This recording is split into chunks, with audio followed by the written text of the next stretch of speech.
Berapa atasanmu sanggup memberi gaji sehingga begitu enteng kau tinggalkan sholatmu? Apa yang dijanjikan istrimu sehingga begitu enteng kau berikan yang haram?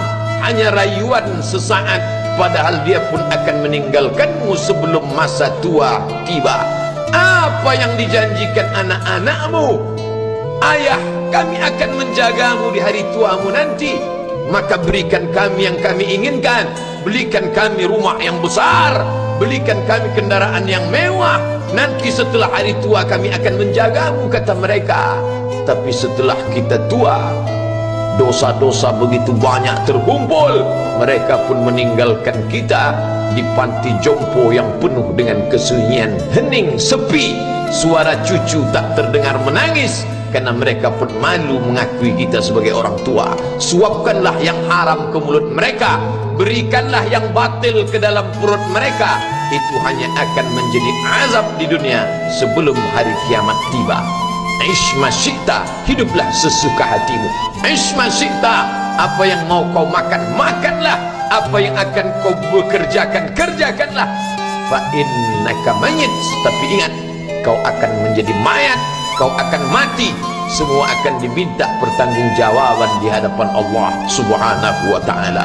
Hari ini orang boleh tertawa, hari ini orang boleh merasa dunia dia yang punya, tapi sampai masanya yang hijau akan berubah menguning, yang kuning akan mati, yang mati akan menjadi debu, yang debu ditiup angin hampa tak bermakna. Lalu apa yang akan dibawa menghadap Allah Subhanahu wa ta'ala?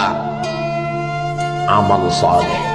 Kalau pernahlah mulut itu membaca sepotong dua potong ayat sebelum berangkat bekerja, kalau sempatlah masuk ke kamar mandi mengambil air wudhu, solat sunat duha sebelum berangkat bekerja, kalau sempatlah ketika duduk dalam suasana santai membuka iPad lalu dibuka Quran digital sambil melihat beberapa ayat merenungkan maknanya mengingat mati, kalau sempatlah mulut mengucapkan subhanallah wa bihamdihi subhanallahil azim, kalau sempatlah anak istri dibawa ke masjid iktikaf mendengarkan pengajian, kalau sempatlah beberapa persen dari pendapatan itu dilimpahkan ke rumah anak yatim panti jompo masjid, kalau sempatlah beberapa meter tanah dibeli untuk pembebasan mendirikan rumah Allah, kalau sempat memberikan beberapa karpet untuk rumah yang selalu ditinggalkan, kalau sempatlah membelikan beberapa kilo beras untuk yatim piatu dan panti jompo,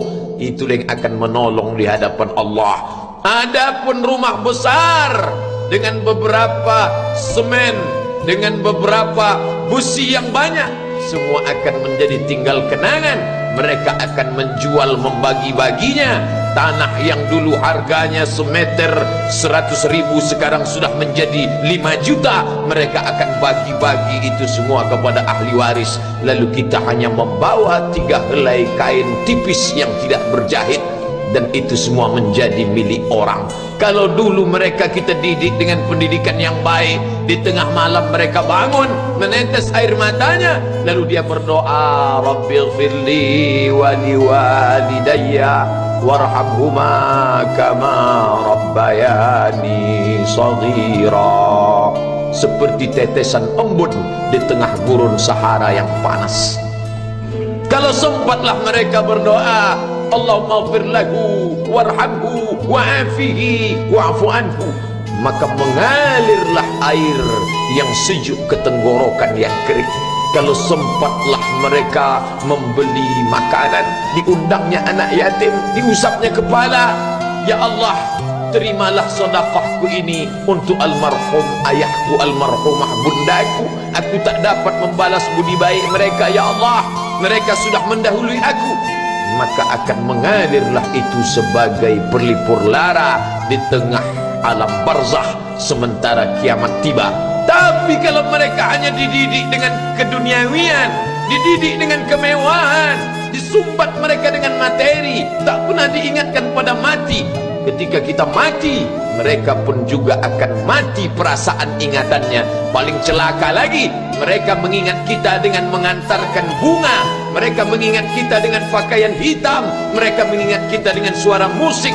Mereka mengingat kita dengan memajang foto kita besar-besar di dalam rumah, dan itu hanya menjadi penghalang rahmat Allah turun. Tidak berkesan sedikit pun. Mereka sedang menyangka kalau dinyanyikanlah lagu kesenangan kita, terobat rindu hatinya. Kalau dipajangnya foto kita, dilingkarkannya karangan bunga, puas rindunya. Padahal itu tidak membuat pengaruh apapun kepada kita di alam barzakh. Maka sayang, buatlah sayang yang mengingatkan sesudah mati. Kalau rindu, buatlah kerinduan yang membuat dia akan tetap mengalir sebagai satu amal sesudah kematian. Idza matal insan, kalau manusia mati, inqata'a. Dulu rajin membaca Quran, berhenti. Dulu rajin salat tahajud, berhenti. Dulu rajin menghatamkan segala yang baik-baik, berhenti. Tapi ada yang tetap mengalir. Di antara yang mengalir itu adalah shadaqatun jariyah. Sempat membelikan beberapa bungkus nasi. Nampak orang tua di panti jompo menyuap nasi itu, menggeletar tangan mereka karena usia lanjut, menetes air mata. Kita bukan sedang melihat orang tua, kita bukan sedang melihat orang lain. Saat itu kita sedang melihat potret diri kita 30 tahun yang akan datang. Di mana aku 30 tahun akan datang? Surga, kenikmatan yang luar biasa, tapi dia tidak akan dimasuki oleh orang yang biasa-biasa. Solat biasa, baca Quran biasa, zikir biasa, untuk mendapatkan yang luar biasa. Maka itu bukan perimbangan ibadah yang fair.